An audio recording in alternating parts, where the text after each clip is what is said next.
Elton John previously released his first memoir filled with anecdotes and encounters with fellow stars including Michael Jackson, as the legendary singer detailed his long-standing career.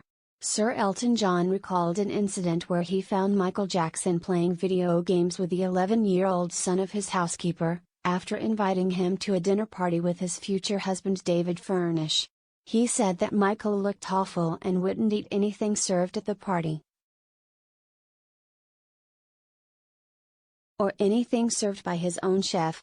In the book, Sir Elton, who is taking to the Glastonbury stage tonight, previously explained that one of his guests at the party he organized was Michael's psychiatrist, and the singer happened to be in England at the time and he too attended the event. He wrote, "After a while, he got up from the table without a word and disappeared.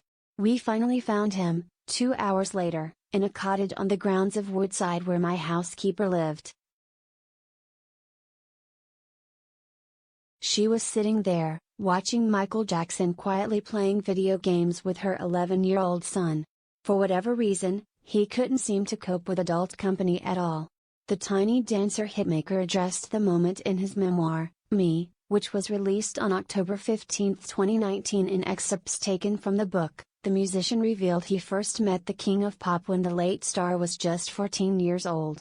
"I'd known Michael since he was 13 or 14, Sir Elton penned, explaining that they met after one of his shows in Philadelphia. Elizabeth Taylor had turned up on the starship with him in tow. He was just the most adorable kid you could imagine. But at some point in the intervening years, he started sequestering himself away from the world, and away from reality the way Elvis Presley did." The still-standing performer went on to say it was incredibly sad to see Michael in his later years, adding he was a disturbing person to be around.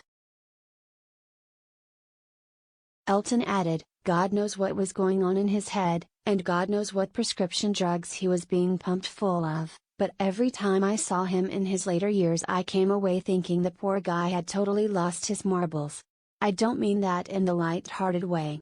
It was incredibly sad, but he was someone you couldn't help. He was just gone, off in a world of his own, surrounded by people who only told him what he wanted to hear." Michael died of cardiac arrest in 2009 from acute propofol intoxication at the age of 50, and the coroner concluded that his death was a homicide.